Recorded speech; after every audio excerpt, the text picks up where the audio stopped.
파업에 빠지면 더 이상 동료로 보지 않겠다. 7만 4천 명의 노조원에게 이 살벌한 경고장이 날아든 바로 그 시각, 경고장을 보낸 사령관은 태국행 비행기 안에 있었습니다. 30조 원의 피해를 무기로 결전을 선포해놓고 정작 본인은 동남아 리조트에서 연차를 쓰고 있었던 겁니다. 그런데 이 촌극에서 가장 크게 웃은 건 노조도 여론도 아니었습니다. 손 하나 더럽히지 않고 협상의 절대 반지를 거머쥔 삼성전자 사측이었습니다. 한 번의 탑승권이 어떻게 45조 원짜리 요구를 허공의 외침으로 바꿔버렸는지 그 자멸의 메커니즘을 함께 살펴보도록 하겠습니다. 여러분, 직장 생활하시면서 이런 말 들어보신 적 있으십니까? 이번에 안 따르면 앞으로 사람 취급 안 하겠다. 상사도 아닌 같은 편이어야 할 동료 조직에서 이런 으름장이 날아온다면 어떤 기분이 드시겠습니까? 대부분은 분노하겠지만 한편으로는 그만큼 절박한 상황이겠거니 이해하려 할 수도 있을 겁니다. 리더가 진심으로 최전선에서 몸을 던지고 있다면요. 그런데 만약 그 리더가 여러분에게 목숨을 걸라고 해놓고 정작 본인은 해외 리조트에서 여유를 즐기고 있었다면 어떻겠습니까? 바로 그 일이 대한민국 최대 기업 삼성전자에서 실제로 벌어졌습니다. 2026년 4월 23일 경기도 평택 삼성전자 캠퍼스 앞에 경찰 추산 4만 명의 조합원이 집결했습니다. 크레인 위에 올라선 최승호 초기업 노조 위원장은 선포합니다. 5월 21일부터 6월 7일까지 18일간 총파업에 돌입하겠다고요. 그가 꺼내든 숫자는 묵직했습니다. 파업이 현실화되면 삼성전자에 최대 30조 원의 손실을 입힐 수 있다는 경고였습니다. 글로벌 메모리 반도체 시장의 3분의 1을 책임지는 생산기지가 보름 넘게 멈추는 시나리오. 시장은 긴장했고 정부까지 움직이기 시작한 초유의 국면이었습니다. 나흘 뒤인 4월 27일 최 위원장은 노조 홈페이지에 한편의 결의문을 올립니다. 핵심은 단 하나였습니다. 다가올 총파업에서조차 끝내 사측의 편에 서서 동료들의 헌신을 방해한다면 더 이상 당신들을 동료로 바라보기 어려울 것이라는 선언. 파업 불참은 곧 배신이라는 사실상의 최후 통첩이었습니다. 노조 집행부는 여기서 한 발 더 나아갔습니다. 파업 기간 중 출근하는 직원의 명단을 별도로 관리해 향후 강제 전배나 해고 협의 시 우선 대상으로 삼겠다는 방침까지 이미 공표한 상태였습니다. 파업에 동참하지 않으면 블랙리스트에 올라갈 수 있다는 공포가 7만 4천 명의 조합원 위에 드리워졌죠. 선택지는 둘뿐이었습니다. 동참하거나 낙인 찍히거나. 그런데 이 살벌한 경고장이 게시된 바로 그 시각, 글을 올린 최 위원장 본인은 대한민국에 없었습니다. 4월 28일 업계를 통해 드러난 사실은 충격 그 자체였습니다. 결의대회 직후 총파업을 불과 3주 앞둔 그 시점에 최 위원장은 태국으로 일주일짜리 휴가를 떠나 있었던 겁니다. 동료들에게는 전선 이탈을 배신이라 규정해놓고 사령관 본인이 전선을 이탈해버린 꼴입니다. 설상가상으로 삼성바이오로직스 노조 위원장까지 같은 시기 해외 휴가를 사용한 사실이 알려지면서 삼성 계열 노조 지도부 전체에 도덕성에 균열이 생기기 시작했습니다. 이 소식이 조합원들 사이로 퍼져나가는 데는 채 하루가 걸리지 않았습니다. 위원장의 태국 휴가가 알려지기 전부터 노조 내부에는 이미 불편한 균열이 존재하고 있었습니다. 그 시작점은 블랙리스트였습니다. 최승호 위원장은 파업 결의 이전인 3월 초 노조 게시판을 통해 파업 기간 중 회사를 위해 근무하는 자가 있다면 명단을 관리해 강제 전배나 해고 시 우선 대상으로 안내하겠다고 공언했습니다. 여기서 그치지 않았습니다. 사측을 옹호하는 자를 제보하면 포상금을 지급하는 신고센터 운영 계획까지 밝혔습니다. 같은 노조원끼리 서로를 감시하고 고발하라는 구조를 지도부가 직접 설계한 셈입니다. 그리고 이 위협은 말에서 그치지 않았습니다. 4월 10일 삼성전자는 사내 공지를 통해 충격적인 사실을 알렸습니다. 특정 부서의 단체 메신저 방에서 수십 명 이상의 부서명, 성명, 사번, 조합 가입 여부가 기재된 명단이 유포된 정황이 포착된 겁니다. 노조 가입 사이트에 4번 중복 확인 기능을 악용해 미가입자를 색출한 뒤 명단을 작성해 돌린 것으로 파악되었습니다. 삼성전자는 이를 심각한 인권 침해이자 범죄로 판단하고 즉각 화성동탄 경찰서에 개인정보보호법 위반 혐의로 형사 고소장을 제출했습니다. 노동자를 권리를 지키겠다는 조직이 정작 노동자 개인의 선택권을 위협하고 개인정보까지 유출하는 모순적 상황이 현실이 된 겁니다. 법적으로도 문제는 심각했습니다. 단체협약 제29조는 합리적이고 공정한 기준 없이 해고 대상을 선정할 수 없도록 규정하고 있는데 파업 불참을 이유로 해고 우선순위를 매기는 것 자체가 단협 위반 소지가 높았습니다. 법조계에서는 구체적인 해악을 고지한 것이므로 형법상 협박죄 성립 요건에 해당할 수 있다는 해석까지 나왔습니다. 실제로 2018년 대구지법은 유사한 블랙리스트를 운영한 노조 간부들에게 징역형을 선고한 판례가 있었습니다. 이 강압적 구조는 곧바로 내부의 노노 갈등을 촉발시켰습니다. 삼성전자 노조는 전사 단위로 조직되어 있습니다. 반도체 부문이 역대급 호황으로 분기 영업이익 53조 7천억 원을 찍는 동안 모바일과 가전을 담당하는 디바이스 경험 부문의 영업이익은 3조 원에 머물렀습니다. 18배에 달하는 실적 격차에도 불구하고 노조는 전사 영업이익의 15%를 일괄 요구했습니다.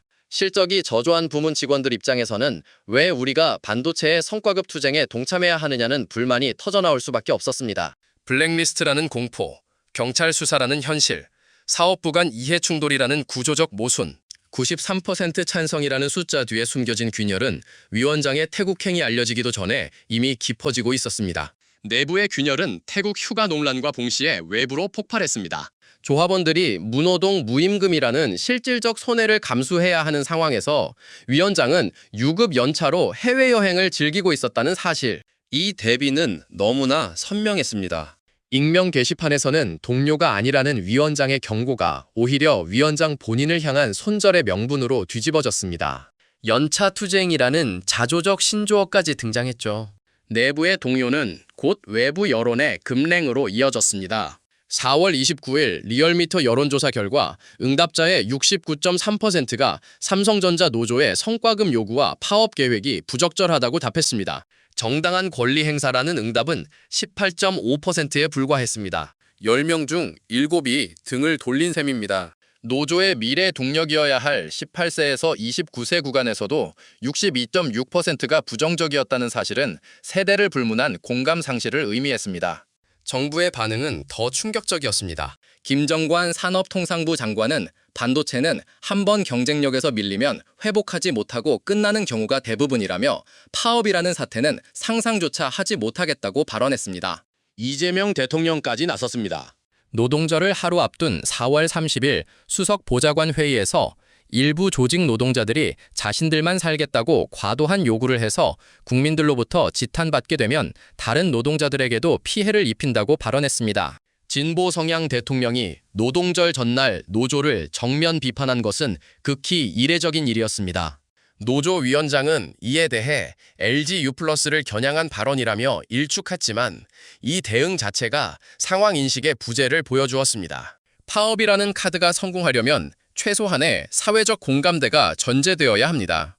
내부 결속, 국민 여론, 정부 지지가 삼중으로 무너진 상태에서 이 파업이 과연 누구를 압박할 수 있을까요? 명분이 무너진 자리에 남은 건 숫자뿐이었습니다. 그런데 이 숫자를 차분히 뜯어보면 명분이 무너질 수밖에 없었던 구조가 보입니다. 삼성전자 노조는 연간 영업이익의 15%를 성과금으로 제도화하라고 요구했습니다. 2026년 영업이익 전망치가 300조 원을 넘는 상황에서 이를 적용하면 성과급 총액은 약 45조 원입니다. 이 숫자만으로는 감이 잘 오지 않을 수 있습니다. 그래서 저울 위에 다른 숫자를 하나 올려보겠습니다. 2025년 삼성전자가 미래를 위해 투자한 연구개발비 총액은 37조 7천억 원이었습니다. 노조의 성과급 요구액은 회사가 1년간 쏟아부은 전체 연구개발비보다 7조 원 이상 많습니다. 반도체 부문 국내 임직원 기준으로 단순 환산하면 1인당 요구액은 6억 원에 육박합니다. 평균 연봉이 1억 2천만 원 안팎인 점을 감안하면 연봉의 5배를 추가로 달라는 요구입니다. 같은 기간 주주 배당 총액은 11조 원이었고 직원 성과급 총액은 약 6조 원이었습니다. 노조 요구대로라면 성과급이 주주 배당의 4배를 넘어서게 됩니다. 국민의 세금으로 투자세액공제까지 지원하며 육성해온 국가전략산업에서 그 열매를 직원들이 독식하는 구조가 과연 사회적 합의를 얻을 수 있느냐는 질문이 자연스럽게 따라붙었습니다. 대법원도 최근 판례에서 성과급을 임금으로 인정하지 않았기에 법적 기반마저 불안정한 상태였습니다. 대만 TSMC에서는 성과급 규모를 노사협상이 아닌 이사회가 결정합니다. 파업으로 인한 생산 차질이라는 변수 자체가 구조적으로 존재하지 않는 셈이죠. 글로벌 고객사가 공급선을 선택할 때 가장 먼저 따지는 것은 가격도 기술력도 아닌 공급 안정성인데 45조 원을 둘러싼 이 대치가 길어질수록 삼성전자라는 이름 옆에 공급 리스크라는 꼬리표가 붙어갈 수밖에 없었습니다. 숫자의 무게가 결국 명분의 무게를 압도해버린 겁니다. 삼성전자 경영진 입장에서 이보다 유리한 국면을 설계하기도 어려웠을 겁니다. 과거라면 용역을 동원하거나 강경 대응으로 여론의 역풍을 맞을 수 있었습니다. 하지만 이번에는 그런 리스크를 감수할 이유가 전혀 없었습니다. 노조가 스스로 명분을 파괴하고 내부에서 자중질환을 일으키고 국민 10명 중 7이 부적절하다고 답하고 대통령까지 간접 비판에 나섰으니까요. 사측은 그저 팔짱을 끼고 지켜보는 것만으로 승기를 잡은 겁니다. 대응은 계산된 절제 그 자체였습니다. 최고 재무책임자 박순철 부사장은 1분기 실적 발표에서 파업이 벌어지더라도 전담 조직과 대응 체계를 통해 생산 차질이 발생하지 않도록 대응하겠다고 담담하게 밝혔습니다. 자극도 없고 감정도 없이 시스템으로 대응하겠다는 메시지였습니다. 동시에 4월 16일 수원지방법원에 위법쟁의 행위 금지 가처분을 신청하며 법적 카드도 빠짐없이 챙겼습니다. 이찬희 준법감시위원장은 삼성은 단순한 사기업이 아닌 국민의 기업이라며 노조도 주주와 투자자 등 국민을 고려해 신중해야 한다고 말했습니다. 직접 비판을 피하면서도 노조의 요구가 국민 정서와 얼마나 괴리되어 있는지를 정확히 환기시킨 발언이었습니다. 벼랑 끝 전술이라는 건 상대가 두려워할 때만 작동합니다. 그런데 내부 결속이 무너지고 여론이 등을 돌리고 법적 장벽까지 세워진 상황에서 사측이 이 파업을 두려워할 이유가 있었을까요? 벼랑 끝에서 도약하려던 노조는 스스로 뛰어내렸고 사측은 피 한 방을 묻히지 않고 협상의 주도권을 쥐었습니다. 이제 노조가 다시 파업을 입에 올린다 한들 어느 조합원이 어떤 국민이 지지해주겠습니까? 위원장의 사퇴나 지도부 쇄신 없이는 어떤 카드도 이전과 같은 위력을 발휘할 수 없는 상황이 된 겁니다. 이 사태를 가장 주의 깊게 지켜보는 눈은 삼성전자 내부가 아니라 바깥에 있었습니다. 대만 언론은 이미 삼성전자 파업이 대만 업체의 반사 이익을 안겨줄 것이라는 분석을 내놓았습니다. 반도체 산업에서 공급 안정성은 기술력보다 먼저 평가받는 항목입니다. 18일간 공장이 멈출 수 있다는 시나리오가 현실로 떠오른 순간 삼성전자의 가장 큰 자산인 신뢰에 흠집이 나기 시작한 겁니다.